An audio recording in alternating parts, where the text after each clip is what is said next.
Hey there everybody, this is NDM here, welcome you back to another episode of Let's Play Zelda 2, The Adventure of Link. Okay, so we tragically failed in the last episode trying to beat Horsehead, so in this episode we're going to try and beat Horsehead this time successfully, and then finish up Parappa Palace and do some more questy stuff that we have to do after this dungeon. The reason why I started recording here is because I'm about to gain a level, so otherwise I would have met you outside the boss room, but I'm trying to get through here. Okay. Because I don't really want to take as many hits going through here. I just want to try and get through this part of the dungeon without losing as much health. Right, so we got life on 4. So that's increased our life defense. Yeah, life is basically your defense in this game. When it says life 4, basically it means like enemies don't take as much damage from you as what you would if you was on life 1. So if you was on life 1 and you was fighting a Dark Knight, it would do more damage against you than what it would if you was on life 4. Right, I'm going to put shield on here. So that should help somehow. I hope. Okay, the mouse is flickering, which is distracting.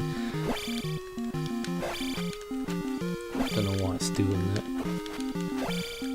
We should do it this time. Come on, we can do it. We can do it. Yay! We beat Horsehead. Ugh. Victory is mine. Alright. I was kind of happy about doing that, but that boss really isn't that hard. It's definitely not the hardest boss in the game, obviously. No, the hardest boss in this game is obviously, well, the final boss, but there's a secret way of beating the final boss, which I'll point out.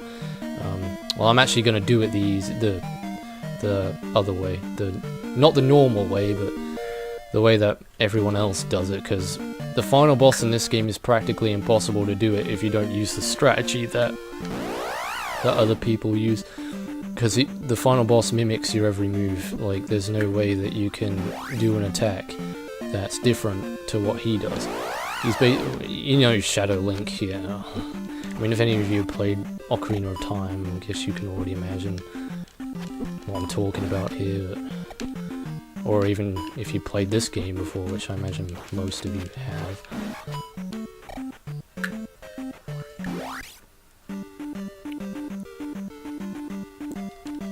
So we got quite a few level gains in that dungeon, which is good. I guess it's kind of a good thing that we died as many times as we did, because I had to make several trips back through the dungeon again, and when you go through the dungeon after dying, the enemies do respawn, so you can get as much experience points as you can that way. But I'm going to be doing Death Mountain first before we do the second dungeon, because you can actually do the second dungeon before going to Death Mountain, but the way I've always done it is do Death Mountain first, and then do the second dungeon afterwards. And I know that as soon as I jump over that lava pit, that freaking bat is going to come down and swoop. Yeah, it's going to swoop down and bump me into the lava, so I don't know what to do here, man. I don't know what to do. Should I just jump? Should I just go for it? Psst. Okay, I'm gonna go for it. Terenimo! See that? I knew that was gonna happen, I just knew it. Oh, Octoroks. Yeah, the Octoroks in this game look really weird too. A lot weirder than what they did in the first game. And these are actually Gorias, which were featured in the first game too. The enemies that had the boomerangs, if you remember. Well, they're the same things, but obviously look a lot different. All the enemies in this game look a lot different than what they do in other Zelda games. It's kind of weird. Even Octoroks do. Even Octoroks in Zelda in Minish Cap, they look exactly the same as what they did in the first Zelda game.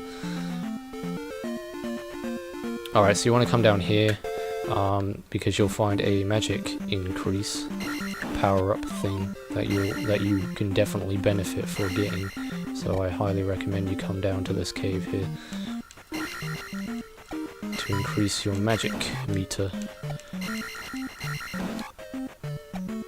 Which is basically like getting a heart container, but just for your magic, you know.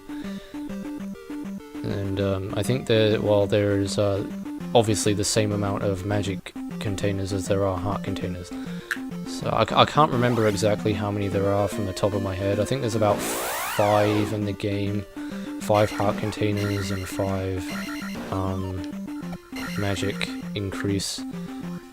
pots that you can pick up. Alright, so if you remember, we went into that cave just earlier on and we picked up a doll. Well, you have to come to this town here, the Town of Ruto, the Town of Ruto. And yeah, I forgot to mention as well that the towns in this game are actually named after the sages in Ocarina of Time. All of the towns. The first town is called the Town of Raru, and this town is the Town of Ruto. And I think the town that you get the life power up is the Town of Saria. You saved the trophy. Come see my uncle. Okay. So this isn't a hooker.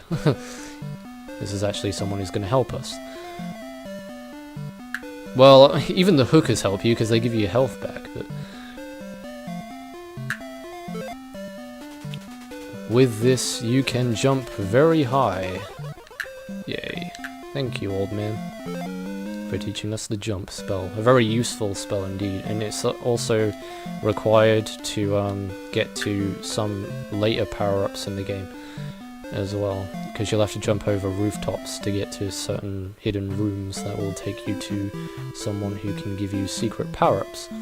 One of which is the down thrust, I believe, and the down thrust, believe you me, is a very powerful and very useful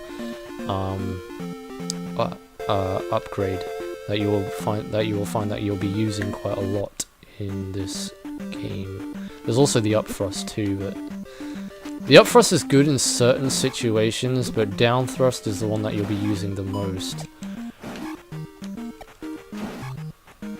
This cave is a bit of a pain in the ass because there's quite a lot of Gorias in here. Yeah, I'm gonna die. I know it. Oh, God.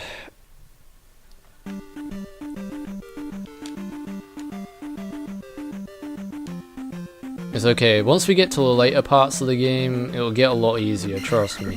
It's just the beginning parts of the game are really hard because you're just so low on stats, you don't have very good stat gains, and the enemies that you fight at the start are really tough, like, yeah. They do put really tough enemies at the very start of the game, especially in Death Mountain. Boy, you don't want to see the enemies in there. They are hard as hell. Especially them axe-wielding enemies that throw maces at you. Well, not maces, war axes and shit. I think that's a game over as well. Yeah, boy, oh boy, oh boy. Well, I just want to at least get to the next town, Town of Saria, because if we can get there, then I can just like stop off and save. Well, even then, that's not going to make a difference, because every time you save, you always go back to the starting point. It's not like you save in a town and then you're going to stay there.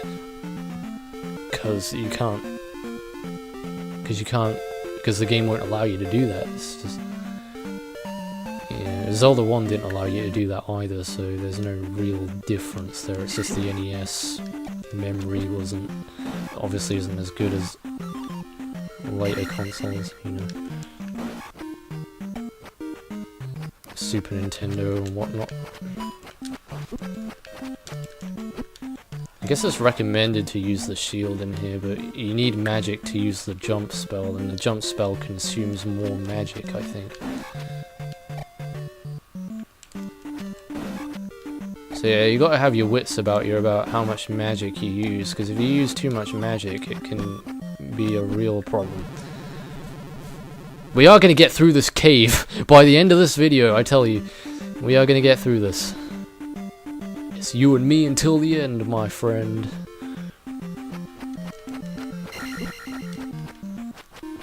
Well, this is the last freaking Gorai we need to kill. Thank you, God. Okay. And there are bats that also transform into demons as well, and they shoot fireballs at you. It's the red ones that shoot fireballs at you, and they're much more powerful than the blue ones. So jump, which isn't the case with Goraias. I think the blue Goraias are actually more powerful than the red Goraias. Your version of Yahoo has expired, yes, whatever. came up with that notification before. Stupid. Alright, so if you come here, you can find yourself a fairy, which is very useful indeed, because now I can get my health back. Okay, there's also a Link doll around here as well, which I could definitely benefit for. And Link dolls basically contribute to giving you lives back. So it's basically the same as getting a 1-up mushroom in Super Mario Brothers. If I can find it somewhere, is it around here? Yeah, there it is. See, a lot of this stuff in this game is highly cryptic. It's like really well hidden, the stuff that, like the secrets and things they put in here. And I'm going to show you another secret that's really, really hard to find. If I can just get through this without the lag being awkward, which is what it's doing right now, being a pain in the ass. Pain in the ASS. Alright, so it's around here somewhere. There's a hidden house. And you have to walk on the right square of the forest to find it as well, while encountering random enemies. Alright, so if you come in here, you have to speak to this guy, and he'll, basically, what he'll do is, he's your access to getting to Death Mountain, because without talking to this guy, the drawbridge will not open. And you need the drawbridge to open in order to gain access to the other side of the river, which is where Death Mountain is. I just wish that Death Mountain in this game was skippable, because I am dreading it. I am really dreading Death Mountain. But to our dismay, Death Mountain is not skippable because it has items in there that are useful to your quest. There's also a magic meter or magic increase around there too. I hate these drawbridge sections as well. I really don't want to lose a life here because I really shouldn't lose one. And they're enemies that also decrease your experience points as well. Yeah, like the weasels in Parappa Palace. Well, it's the same here too, unfortunately. In this next town, we're going to be getting a very important spell, which is the healing spell, and it is the most useful spell in the game, because then you can heal yourself. You have a way of healing yourself from all these cursed enemies. And here it is. I think this is the town of Saria, I believe. Water Town of Saria. Yeah, correct. Even though in Ocarina of Time, Saria has nothing to do with water because, as you all well may know, she is a Kokiri, or Kokiri, and she is the forest sage. So you'd think that the town of Ruto would be the water town, but it's not. Okay, now I need to remember what the secret is in this town. I know you have to find a mirror, I think. And it's in this house right here. You have to bend down and press the B button. I found a mirror under the table. See, how the hell would you know about this without Nintendo Power back in the day? Like, you need Nintendo Power. The power. Nintendo Power. Need to find out where the house is now. The woman who... Please... I think she heals you. Yeah, thanks for the health. I just want to get the magic... I just want to get the spell before the video ends. If I can find the woman. I think it might actually be her, but I don't know. No, it's not. Alright, let's just go back a screen here. Ah, it's this woman. Yeah, so go in the house. I honestly didn't know what she said. The NPCs in this game do not say anything useful, so don't bother talking to the townspeople. They don't tell you anything interesting. And the dialogue is always usually mundane anyway. Use this magic to restore your life. So now we got the life spell, hooray!